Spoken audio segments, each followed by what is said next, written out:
வணக்கம் நண்பர்களே, உங்கள் எம்எஸ் தமிழ்நாடு இன்ஜினியரிங் கவுன்சிலிங்க்கு ஆன்லைன் கவுன்சிலிங் அட்டன் பண்ணுறதுக்காக அப்ளிகேஷன் போட்டிருக்கக்கூடிய ஸ்டூடெண்ட்ஸுக்கு நாளை மறுநாள் மிக முக்கியமான நாள். உங்களுடைய ரேங்க் லிஸ்ட் வரப்போகுது. கண்டிப்பாக பெரும்பாலான ஸ்டூடெண்ட்ஸ் 1,80,000 பேர்த்துக்கு மேலே அப்ளிகேஷன் அப்ளை பண்ணியிருக்கக்கூடிய ஸ்டூடெண்ட்ஸில் பெரும்பாலான ஸ்டூடெண்ட்ஸ்க்கு வந்து ரேங்க் வந்துடும். சில ஸ்டூடெண்ட்ஸ்க்கு மட்டும் ரேங்க் வராமல் போகிறதுக்கான வாய்ப்பு இருக்குது.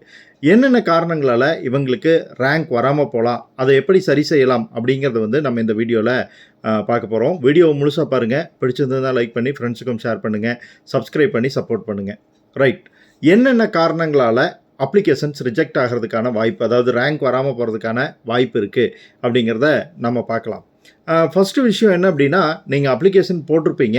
அப்ளிகேஷன்ஸில் ஏதாச்சும் கரெக்ஷன்ஸ் வந்திருக்கும். உடனே பயந்துக்கிட்டு அதை சரி பண்ணுறது எப்படின்னு தெரியாமல் நீங்கள் இன்னொரு அப்ளிகேஷன் அப்ளை பண்ணியிருப்பீங்க. அப்போ உங்களுக்கு உங்களோட ஃபோன் நம்பர், இமெயில் ஐடி, இதர டீட்டெயில்ஸ் எல்லாத்தையும் வச்சு, எம்எஸ் நம்பர் எல்லாத்தையும் வச்சு பார்க்கும்போது இன்னொரு டூப்ளிகேட் அப்ளிகேஷன் வந்து கிரியேட் ஆகிருக்கும். ஸோ அந்த மாதிரி சந்தர்ப்பத்தில் டூப்ளிகேட் அப்ளிகேஷன்ஸ் வந்து கேன்சல் ஆகிறதுக்கான வாய்ப்பு இருக்குது. இந்த மாதிரி அப்ளிகேஷன்ஸில் பிரச்சனை வரும்போது நீங்கள் என்ன பண்ணணும் அப்படின்னா, நேராக டிஎஃப்சி சென்டருக்கு போயிருந்தீங்கன்னா சரி பண்ணியிருக்கலாம். இப்போது மீண்டும் அதற்கான வாய்ப்பு இருக்கலாம். பார்ப்போம் என்னென்னு.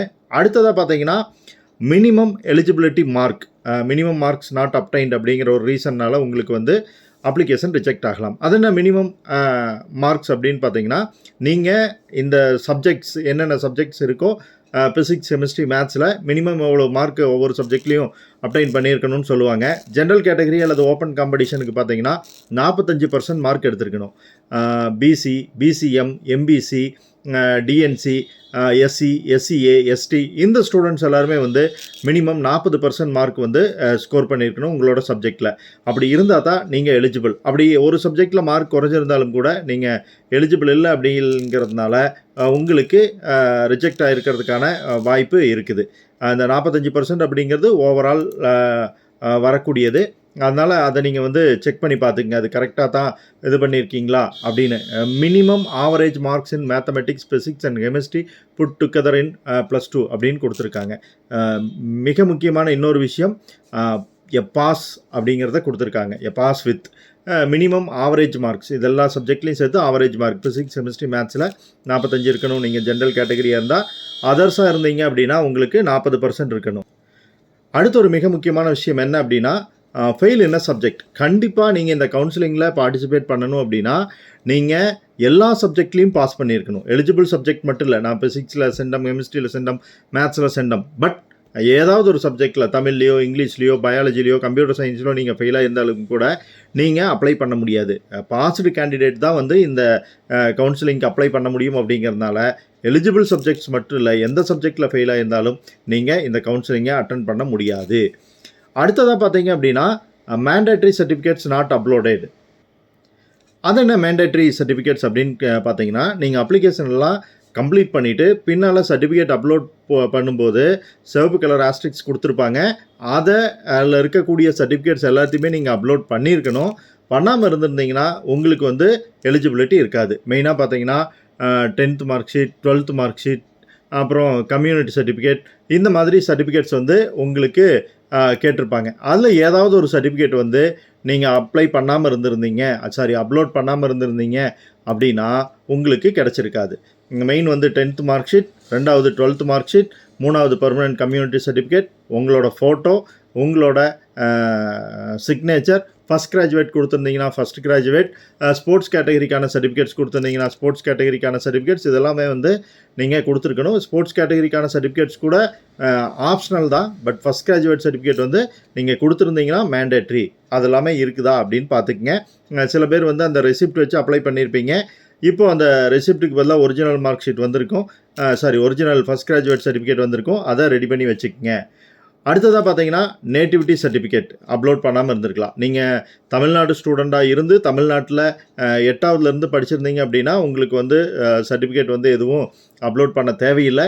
இல்லை அப்படின்னா நீங்கள் வந்து அந்த நேட்டிவிட்டி சர்டிஃபிகேட்ஸ் வந்து அப்லோட் பண்ண வேண்டியிருக்கும். நீங்கள் அதர் ஸ்டேட்டில் இருந்து படிச்சிருந்தீங்க அப்படின்னா நேட்டிவிட்டி சர்டிஃபிகேட்ஸ் வந்து அப்லோட் பண்ண வேண்டி இருந்திருக்கும். அல்லது சென்ட்ரல் கவர்மெண்ட் எம்ப்ளாயீஸாக இருக்கீங்கன்னா அதற்கான எலிஜிபிள் சர்டிஃபிகேட் வாங்கி அப்ளை பண்ண வேண்டியிருக்கும். நேட்டிவிட்டி அதர்ஸ் அப்படிங்கிறது வந்து தமிழ்நாட்டை சாராதவங்க சென்ட்ரல் கவர்மெண்ட் எம்ப்ளாயீஸாக இருக்கும்போது அதற்கான எலிஜிபிலிட்டி சர்டிஃபிகேட்ஸ் யார் என்ன ஒர்க்கில் இருக்கீங்க அப்படிங்கிற டீட்டெயில்ஸ் எல்லாம் கொடுக்கக்கூடிய அந்த சர்டிஃபிகேட்ஸோடு சேர்த்து நீங்கள் நேட்டிவிட்டியை அப்லோட் பண்ணியிருக்கணும். ஒருவேளை நீங்கள் அப்படி நேட்டிவிட்டி சர்டிஃபிகேட் இந்த 2 விதமான நேட்டிவிட்டி சர்டிஃபிகேட்டும் அப்லோட் பண்ணலினா உங்களுக்கான அப்ளிகேஷன் ரிஜெக்ட் ஆகிறதுக்கான வாய்ப்புகள் இருக்குது. ஸோ நீங்கள் பண்ணாமல் இருந்திருந்தீங்கன்னா இப்போ வாங்கி ரெடி பண்ணி வச்சுக்கங்க, பார்த்துக்கலாம். அடுத்ததாக பார்த்தீங்க அப்படின்னா உங்களோட பிசிக்ஸ், கெமிஸ்ட்ரி, மேத்ஸ் அப்படிங்கிற சப்ஜெக்ட் படிக்காத ஸ்டூடெண்ட்ஸ் தெரியாதனமா நமக்கும் கிடைக்கிறதுக்கு வாய்ப்பு இருக்குமோ அப்படின்னு சொல்லி நீங்கள் யாராச்சும் அப்ளை பண்ணியிருக்கலாம். ஆர்ட்ஸ் குரூப் படித்த ஸ்டூடெண்ட்ஸ் வந்து நமக்கும் சான்சஸ் கிடைக்குமோ அப்படின்னு சொல்லி நீங்கள் அப்ளை பண்ணியிருக்கிறதுக்கான வாய்ப்புகள் இருக்குது. ஸோ இந்த 8 விதமான சர்டிஃபிகேட்ஸ் இல்லை அப்படின்னா, அதாவது நீங்கள் டூப்ளிகேட் அப்ளிகேஷன்ஸ் போட்டிருந்தாலோ, மினிமம் மார்க்ஸ் வந்து அப்டைன் பண்ணாமல் இருந்திருந்தாலோ, ஏதாவது ஒரு சப்ஜெக்டில் ஃபெயில் ஆகியிருந்தாலோ, மேண்டேட்ரி சர்டிஃபிகேட்ஸ் வந்து அப்லோட் பண்ணாமல் இருந்திருந்தாலோ, நேட்டிவிட்டி சர்டிஃபிகேட் அப்லோட் பண்ணாமல் இருந்திருந்தாலோ, nativity others eligibility certificate upload பண்ணாமல் இருந்திருந்தாலோ, ஃபிசிக்ஸ், கெமிஸ்ட்ரி, மேத்ஸ் படிக்காமல் இருந்திருந்தாலோ, அது மட்டும் இல்லாமல் நேஷ்னாலிட்டி அதர்ஸாக இருந்தாலோ உங்களுக்கு வந்து இந்த கவுன்சிலிங்கில் ரேங்க் லிஸ்ட் வராமல் இருக்கிறதுக்கு வாய்ப்புகள் உண்டு.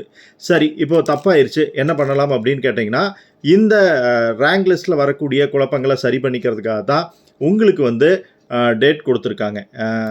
எப்போ அப்படின்னு பார்த்தீங்கன்னா 26ஆம் தேதி ரேங்க் லிஸ்ட் வந்ததுலேருந்து 30/6 வரைக்கும் உங்களுக்கு இந்த ரேங்க் லிஸ்ட்டில் வரக்கூடிய கிரீவியன்ஸஸை வந்து சரி பண்ணிக்கிறதுக்கான டைம் கொடுத்துருக்காங்க. அந்த டைமில் நீங்கள் என்ன சர்டிஃபிகேட்ஸ் நீங்கள் பண்ணல, எதனால் உங்களுக்கு ரேங்க் வரலைங்கிறத தெரிஞ்சுக்கிட்டு அந்த சர்டிஃபிகேட்ஸோட ப்ராப்பரான சர்டிஃபிகேட்ஸ் இருந்தது அப்படின்னா அந்த சர்டிஃபிகேட்ஸோட நீங்கள் டிஎஃப்சி சென்டரை வந்து அப்ரோச் பண்ண சொல்லுவாங்க. அப்போது டிஎஃப்சி சென்டருக்கு போனீங்கன்னா உங்களுக்கு திரும்பவும் உங்களோட அப்ளிகேஷன் ரீகன்சிடர் ஆகிறதுக்கான வாய்ப்புகள் இருக்குது. ஸோ அதனால் உங்களுக்கு நியரஸ்ட்டில் இருக்கிற டிஎஃப்சி சென்டரை நீங்கள் விசிட் பண்ணாலே போதுமானது. ஈவன் இப்போ கூட நீங்கள் கொண்டு போய் டிஎஃப்சி சென்டரை அப்ரோச் பண்ணலாம் அப்படின்னு நினைக்கிறேன். நேற்று கூட நம்ம ஸ்டூடெண்ட்ஸுக்கு கால் வந்திருந்தது. 7.5 வர்றாங்க. அதுக்கு வந்து என்ன சொல்லியிருக்காங்க அப்படின்னா, இந்த போனஃபைட் சர்டிஃபிகேட் கொடுக்கணும் அப்படின்னு சொல்லியிருக்காங்க. போனஃபைட் சர்டிஃபிகேட் இல்லைனாலும் இப்போது டிசியில் இருக்கக்கூடிய எம்இஸ் நம்பரை வச்சு செக் பண்ணிக்கிறாங்க. இருந்தாலும் போனஃபைட் சர்டிஃபிகேட் கொடுத்துருந்தா பெட்டர் அப்படின்னு வந்து சொல்லியிருக்காங்க. ஸோ அந்த மாதிரி போனஃபைட் சர்டிஃபிகேட்டோ அல்லது வேறு ஏதாவது ஒன்றோ கேட்குறாங்க அப்படின்னா அதை நீங்கள் ரெடி பண்ணி டைம் இருக்குது. 26, 27, 28, 29, 30 5 நாட்கள் உங்களுக்கு டைம் இருக்குது. அந்த டைமுக்குள்ளே தேவையான சர்டிஃபிகேட்ஸை ரெடி பண்ணி நீங்கள் கொடுத்துட்டீங்க அப்படின்ட்டா டெஃபினட்டாக இந்த கவுன்சிலிங்லேயே உங்களுக்கு ரேங்க் வர்றதுக்கான வாய்ப்புகள் இருக்குது. ஸோ அதனால் முடிஞ்ச வரைக்கும் நீங்கள் என்ன எல்லாமே கரெக்டாக பண்ணிட்டீங்களா அப்படிங்கிறத ஒரு டைம் செக் பண்ணி பார்த்துக்குங்க. இல்லை அப்படின்ட்டா ரேங்க் லிஸ்ட் வந்தோடனே என்ன பிரச்சனை அப்படின்னு கண்டறிஞ்சிட்டு டிஎஃப்சி சென்டருக்கு போங்க. உங்களோட ஃப்ரெண்ட்ஸ் யாராச்சும் இந்த தவறு பண்ணியிருக்கலாம், அவங்களுக்கும் இந்த தகவலை ஷேர் பண்ணுங்கள். அவங்களும் இதை சரி பண்ணிக்கிறதுக்கான வாய்ப்பு கிடைக்கும். மீண்டும் அடுத்த வீடியோவில் சந்திக்கலாம் நண்பர்களே. நன்றி.